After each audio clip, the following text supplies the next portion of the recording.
നിങ്ങൾ electrical, mechanical, civil കഴിഞ്ഞ ഉദ്യോഗാർത്ഥികളാണെങ്കിൽ നിങ്ങൾക്കിതാ ഒരു മികച്ച അവസരം.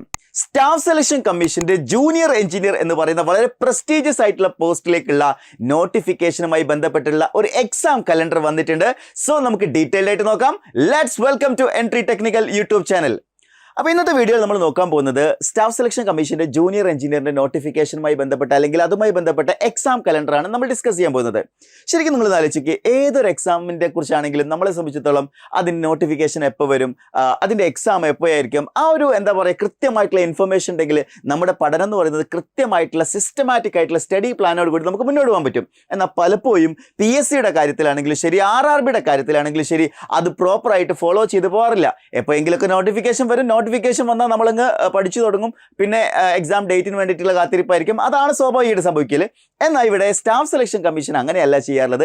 കൃത്യമായിട്ട് അവർ പറയാറുണ്ട് എക്സാം കലണ്ടർ ഓരോ വർഷവും. ഇതേ പാറ്റേൺ RRBയിലൊക്കെ വരാൻ പോകുന്നുണ്ട്. തീർച്ചയായിട്ടും നമുക്ക് അതിനെക്കുറിച്ചുള്ള വീഡിയോ ചെയ്യാം. എനിവേ, നമ്മൾ ഇന്ന് ഡിസ്കസ് ചെയ്യാൻ പോകുന്നത് സ്റ്റാഫ് സെലക്ഷൻ കമ്മീഷന്റെ ജൂനിയർ എഞ്ചിനീയർ നോട്ടിഫിക്കേഷനുമായി ബന്ധപ്പെട്ട എക്സാം കലണ്ടറാണ്. അപ്പോൾ ഇതിൽ കൃത്യമായിട്ട് പറഞ്ഞിട്ടുണ്ട് നമ്മൾ ഈ ഒരു എക്സാം SSCയുടെ ജൂനിയർ എഞ്ചിനീയർ എക്സാം എന്ന് പറയുന്നത് കണ്ടക്ട് ചെയ്യാൻ പോകുന്നത്, അതിന് നോട്ടിഫിക്കേഷൻ വരാൻ പോകുന്നത് ഓഗസ്റ്റ് 2025 ഡേറ്റ് അടക്കം അവർ പറഞ്ഞിട്ടുണ്ട് കേട്ടോ. അതായത് നോട്ടിഫിക്കേഷൻ പബ്ലിഷ് ചെയ്യാൻ പോകുന്ന ഡേറ്റ് എന്ന് പറയുന്നത് ഓഗസ്റ്റ് 2025 ആണ്. എക്സാമിന്റെ ഡേറ്റ് നോക്കി ഒക്ടോബർ 2025 എന്ന് വെച്ചാൽ നോട്ടിഫിക്കേഷൻ വന്നെങ്ങാന് ഓഗസ്റ്റ് കഴിഞ്ഞ് സെപ്റ്റംബർ കഴിഞ്ഞ് നേരെ എന്ത് ചെയ്യാൻ പോവാണ്, എക്സാം കണ്ടക്ട് ചെയ്യാൻ പോവാണ്. സോ 2025 ഒക്ടോബറിലാണ് ഈ എക്സാമിന്റെ ടയർ 1 എക്സാമിനേഷൻ കണ്ടക്ട് ചെയ്യാൻ പോകുന്നത് എന്നുള്ളതാണ് ഇതിൽ നിന്ന് മനസ്സിലാക്കേണ്ട കാര്യം. സോ നമ്മളെ സംബന്ധിച്ചിടത്തോളം കൃത്യമായിട്ടുള്ള എന്താണ് ഒരു ടൈം ലൈൻ നമുക്ക് കിട്ടുകയാണ് അല്ലേ. ഇത് ആർക്കെല്ലാം അപ്ലൈ ചെയ്യാൻ പറ്റും ചോദിച്ചു കഴിഞ്ഞാൽ ഇലക്ട്രിക്കൽ, മെക്കാനിക്കൽ, സിവിൽ കഴിഞ്ഞ ഉദ്യോഗാർത്ഥികൾക്കാണ് SSCയുടെ JEE എക്സാം അപ്ലൈ ചെയ്യാൻ പറ്റുന്നത്. സോ നല്ല സാധ്യതയുള്ള ഒരുപാട് എന്താ പറയുക ഓപ്പർച്യൂണിറ്റീസ് വരുന്ന ഒരു എക്സാമിനേഷനാണ് SSC JEE എന്ന് പറയുന്നത്. കൃത്യമായിട്ടുള്ള സ്റ്റഡി പ്ലാനോട് കൂടി സിസ്റ്റമാറ്റിക് ആയിട്ട് നിങ്ങളെ സംബന്ധിച്ചിടത്തോളം ഇനി ഒരു 6-7 മാസങ്ങൾ ഉണ്ട് അല്ലേ.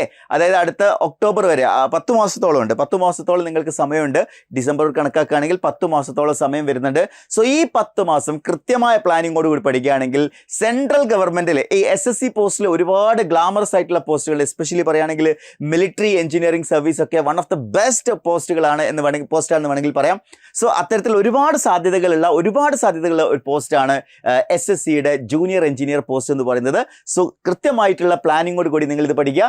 ഡെഫിനറ്റ്ലി നിങ്ങളുടെ മുന്നിൽ ഈ സാധ്യത നിങ്ങൾ ഉപയോഗപ്പെടുത്തേണ്ടതായിട്ടുണ്ട്. കാരണം മലയാളികളായിട്ടുള്ള ആളുകൾ പൊതുവേ SSC JEE എക്സാമിനോട് ഒരു മുഖം തിരിക്കുന്ന രീതിയാണ്. അത് മാറ്റിയെടുക്കണം. മലയാളികളായിട്ടുള്ള ഒരുപാട് ആളുകൾ ഈ എക്സാം ക്രാക്ക് ചെയ്യേണ്ടതായിട്ടുണ്ട്. And wish you all the best. അതേപോലെ നിങ്ങൾ SSC JEE എക്സാം അത് ഏത് ബ്രാഞ്ചും ആയിക്കോട്ടെ, ഇലക്ട്രിക്കൽ, മെക്കാനിക്കൽ, സിവിൽ, നമ്മൾ അതിൻ്റെ കൃത്യമായിട്ടുള്ള സിസ്റ്റമാറ്റിക് ആയിട്ടുള്ള സ്റ്റഡി പ്ലാനോട് കൂടിയിട്ടുള്ള ബാച്ച് നമ്മൾ സ്റ്റാർട്ട് ചെയ്യുന്നുണ്ട്. സോ ഈ ഒരു ക്ലാസ്സിൽ ജോയിൻ ചെയ്യുന്നതിന് വേണ്ടിയിട്ട് നമ്മുടെ എൻട്രിയോടൊപ്പം നിങ്ങൾക്ക് പഠിച്ചു തുടങ്ങാൻ ആഗ്രഹമുണ്ടെങ്കിൽ താഴെ കൊടുത്തിരിക്കുന്ന ഗൂഗിൾ ഫോം ഫില്ല് ചെയ്യുക. ഗൂഗിൾ ഫോം ഫില്ല് ചെയ്ത് കഴിഞ്ഞാൽ ഞങ്ങളുടെ എക്സിക്യൂട്ടീവ് നിങ്ങളുമായിട്ട് കൃത്യമായിട്ട് കമ്മ്യൂണിക്കേറ്റ് ചെയ്യുന്നതായിരിക്കും. എക്സാമിന്റെ മുഴുവൻ സിലബസ് നമ്മൾ കവർ ചെയ്തിട്ടുണ്ട് കഴിഞ്ഞ എക്സാമിനെ ബേസ് ചെയ്തുകൊണ്ട്. സോ നന്നായിട്ട് പഠിക്കുക, നല്ല വിജയങ്ങൾ കരസ്ഥമാക്കുക. Wish you all the best.